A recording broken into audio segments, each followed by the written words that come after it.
So I'm going to call to order this meeting of the regular Housing and Redevelopment Authority of May 18th, 2020. It is around 7 p.m.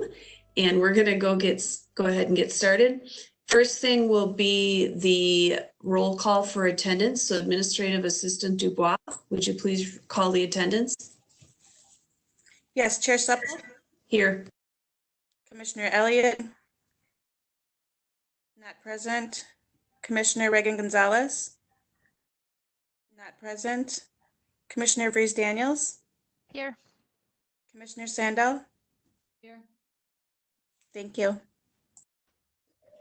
All right, our next order of business is the open forum. Were there any calls for people to participate in open forum? Yes, thank you, Chair Supple.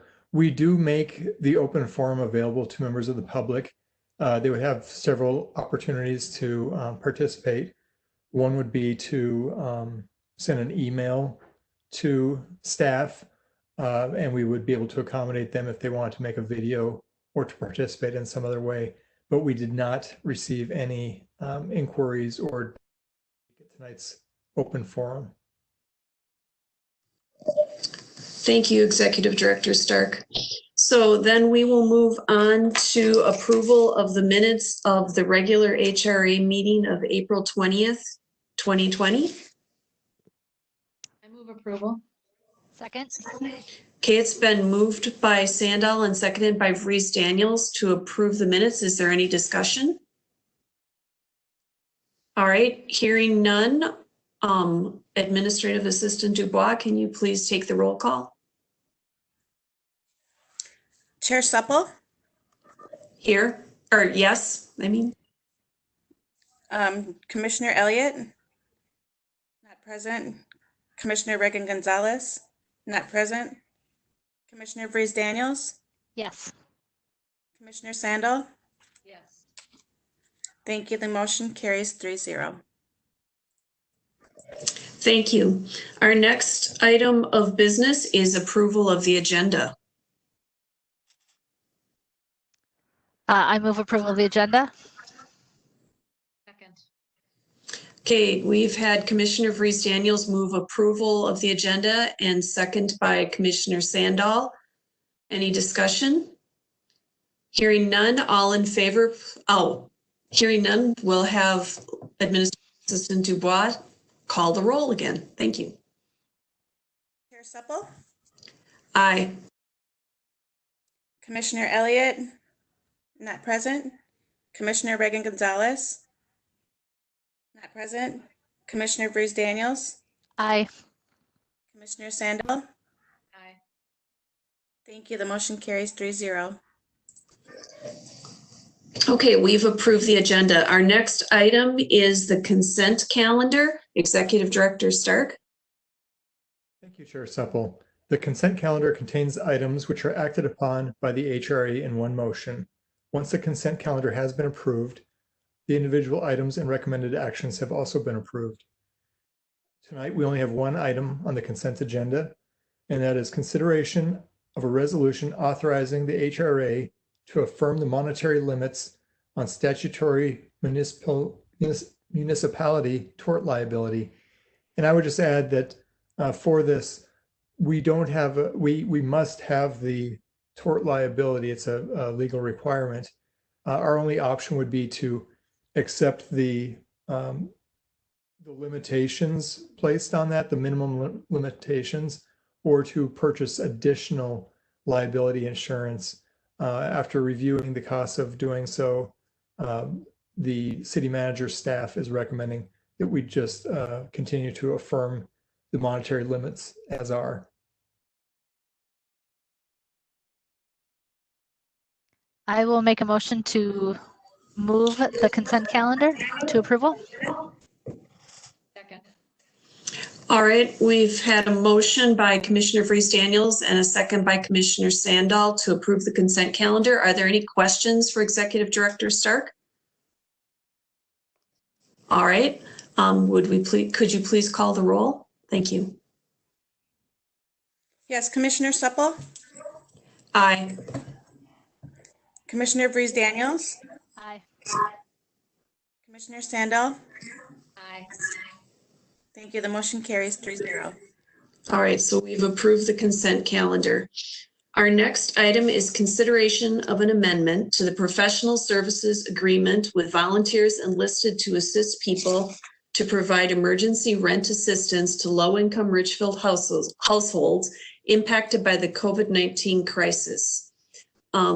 Executive Director Stark? Thank you, Chair Sepple. I'll be asking Housing and Redevelopment Manager Julie Urban to present this staff report. Thank you, Chair Supple and members of the Commission. As you know, the COVID-19 crisis is having a negative economic impact on many Richfield residents. Job losses and reduction in income create food insecurity and housing instability, especially for low-income households. VEEP currently provides emergency rent and food assistance to Richfield households, and they have seen a significant increase in requests for assistance for both food and rent since the state's stay-at-home order was enacted. Back in April, you acted to provide an immediate $30,000 in funding to VEEP to expand its emergency rental assistance program to those renters financially impacted by the crisis. Using these and additional funds, VEEP has spent over $41,000 on rent assistance to 36 Richfield renter households at the end of April and the first week of May. The amount they have spent and the number of households they've served has increased quite a bit even since that time. VEEP is requesting an additional $40,000 from the HRA to help them in assisting serving these Richfield households. As we discussed back in April, there is a source of funding for this that the HRA can use, which is the HRA's Capital Improvement Fund. This fund was created many years ago with the intention of maintaining $1 million balance, but using the investment earnings for special programs and or emergency situations such as this. So we currently have $1,096,207 available in that fund. Staff recommends that the HRA allocate that additional $40,000 of funds to VEEP at this time, but to also authorize the executive director to further amend the agreement in the event that an additional $55,000 might be needed. VEEP has also is going to be receiving some CDBG CV funds. However, those funds are more limited. There's a maximum amount that households can receive, and it's also limited to 3 months of assistance. And so it's really important to have these local funds as well to pair with that so that their assistance to people can be even more flexible. I did just get a thank you note from VEEP in the mail today and just want to read a couple of lines from there. They just say, thanks to you, we are offering hope and compassion to hundreds of people every day. Together, we are creating pathways to stronger, more hopeful communities. So if you have any other questions, I'm happy to answer those. Are there any questions? Commissioner Breeze Daniels? Thank you. I'm happy to approve this and we'll be voting yes to approve more money. I think it's going to a great place and a very needed resource. But my question is, next month, are we going to do an additional 50,000? Is this just like getting us by month to month? At what point do we look at like bigger picture? I mean, I think this crisis might be going on for a while. I think those are just my general thoughts and questions. You know, and I think we all wonder at a certain point, the HRA won't have funds available. I think in the staff report, I did suggest that, you know, beyond this, we can certainly take a look at, do we go below the $1 million balance? There's a couple of small pots of money. There's about $15,000 in excess in the Kids at Home program just because of numbers. And then we also have some money set aside for an apartment liaison program, which was the idea was to go out and engage our renters. And that's a challenge to do. And it's not that I still don't want to do that. It's just been put on hold and it's a challenge. And so we may be better served spending that money this way this year and thinking about something different next year. So those are opportunities. Also, the Hennepin County is using some of the COVID funds that they received from the Federal CARES Act. I believe $15 million they've set aside for rent assistance. And that will be countywide. So and they're in the process of setting that up. I believe the date is by Memorial Day. We should know more about what that fund is, how it will be available. So that's a source. Unfortunately, the legislature closed last night without approving any state rent assistance, if you know that. It got tied up with some other stuff that, my understanding is it got passed from the Senate to the House at 11 p.m. and they had to act on it by 12 and it just wasn't going to happen. So that's unfortunate, but if there is a special session, perhaps there's some funds coming from that direction. But so that's kind of where we're looking right now. The county has said that they aren't interested in letting us reprogram our current CDBG, our regular CDBG. They sort of feel like those are important things that we're doing with that money and we don't want to put a stop to that. So that's kind of where things are at right now. But I think taking it month to month is just where we're at in the situation. Thank you. It's helpful.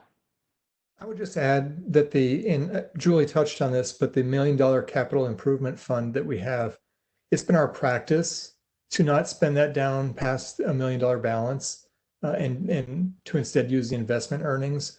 But we've done some research on it. There's no requirement that be the case. That fund, the $1 million, has been in place, I believe, since the mid 90s, maybe the late 90s. And, we could certainly spend that down past the $1 million balance if we thought it was an appropriate way to spend those funds. So that's always an option as well. I think too that we do want to keep our options open a little bit because there are going to be potentially other impacts and we want to be able to potentially respond to other things. And in terms of home ownership, I think there are some other options. Forbearance is a lot of lenders are considering that, but there may be some other things that we need to respond to. So that's kind of why we're taking it a month at a time as well. Commissioner Sandal, did I see you raising your hand? You did, and I was just going to ask John, Mr. Stark, the fund was established in the 90s, I heard, and was it a $0 balance when it started? And it's only accumulated to $1 million at this point? No, It was something. It was started at $1 million. It was started with land sale proceeds. I believe it related to the sale of property in the ILN or the hub area, generally speaking, possibly the old Kmart site or somewhere in that proximity. I appreciate that you, go ahead. I guess my thinking is, it's good to have that fund for emergencies or for some major improvement that we might want to make, to have some sorts of funds to do it. I have a number of thoughts in mind, but I just think that would be good not to dip too far below that if we don't have to. What has that been used for in the past? Well, the balance has been used for this kind of thing, for programming that wasn't anticipated. It was used in 2017 to fund Kids at Home and possibly transformation home loans after we decided that tax increment really wasn't an appropriate use for those funds, but before we created the EDA to fund those programs. So I believe it was used for that for a year.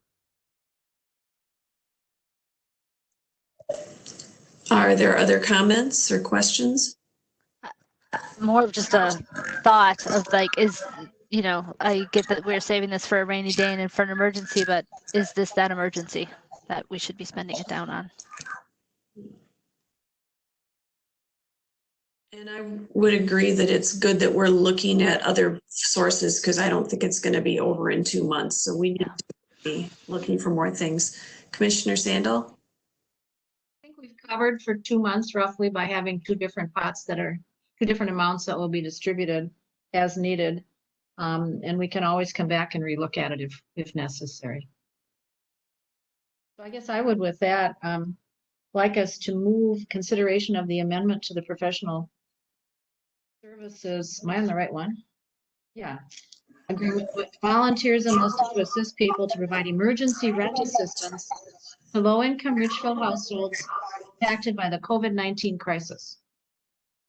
Second. All right, it's been moved and seconded, and specifically it's 40,000 in the first year, and then we could add an additional 55,000 after that. Is that correct, Mr. Stark? The way the recommendation is written, it'd be $40,000 and the current amendment to the contract with Veep, and then giving me the discretion to further amend the contract by an additional $55,000. So 95 total. 95 total. If we went there, that would take us right down to the $1 million balance. All right, so is everyone clear what we're voting on? Any further questions or discussion?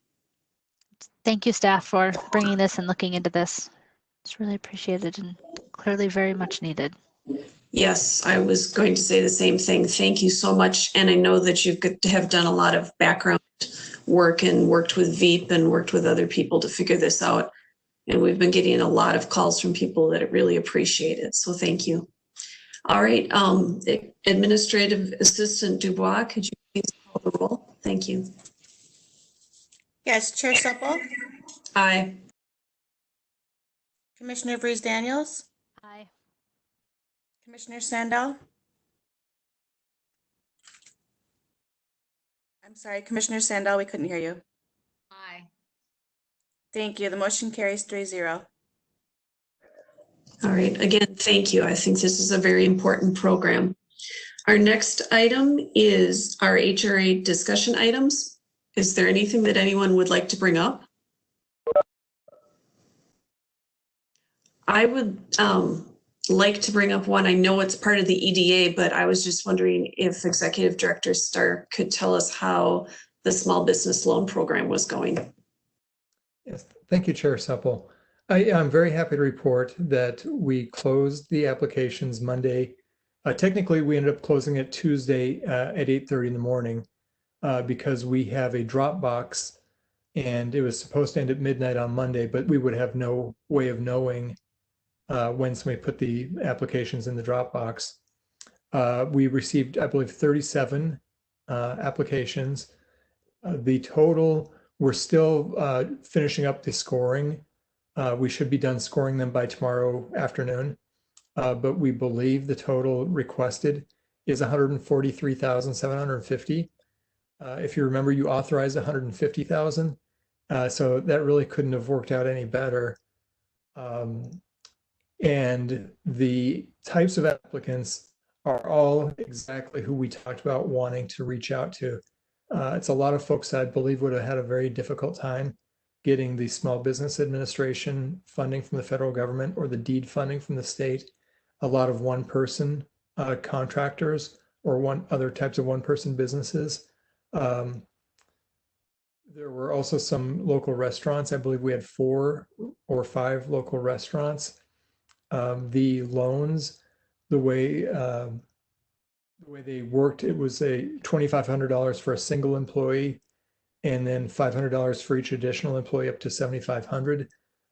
Right now, the average loan is working out to be about $4,200. So again, it's tending to smaller organizations. I would say about 80% of the applications were complete. About 20% of them were incomplete, but we think we can do a little detective work to get them to complete. So I think there's only one application in there that I'm concerned we won't be able to, well, I'm not concerned. There's one application that doesn't appear to be a Richfield business. There might have been some confusion, but all of the Richfield businesses, I believe, will get funded as long as they can provide us with the information. And we will be providing you with some data about them, the percentage that are woman and minority owned, the sizes, the types, the names. Each loan is a fair amount of work to go through the approval process, the underwriting process, have the loan documents drawn up, have the checks cut. And so we're doing them in 3 groupings. So we're hoping to do 12, get 12 approved this week and have them their check by next week. Another 12 get approved next week and have the check the following week. And so the furthest out somebody would receive a check would be 3 weeks from now. The soonest would be mid next week. So we think that that's pretty responsive, and we're looking forward to getting some funds in folks' hands. Thank you very much. Are there any other questions? All right, well then we'll move on to the executive director's report. No, I would just report that we're working through our budget process now. You don't receive our budget until the end of August, but we generally start working on it in early May. And so I might be checking in with you over the next few months on prioritizations and those kinds of things, so that when we do bring the budget to you in August, it reflects the kind of work that you'd like to see us doing. Thank you. Are there any other questions for Mr. Stark? All right, then we'll move on to claims. So moved.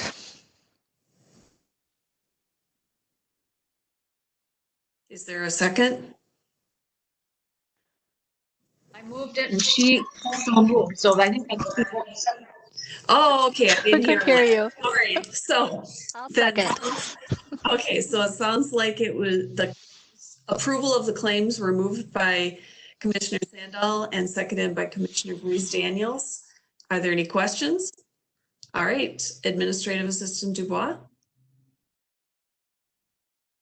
Okay, Chair Supple, Aye. Commissioner Vrees Daniels, Aye. Commissioner Sandal. I'm sorry, Commissioner Sandal. Aye. Thank you. The motion carries 3-0. All right, we have approved the claims. Seeing no further business, we stand adjourned. Thank you, everyone.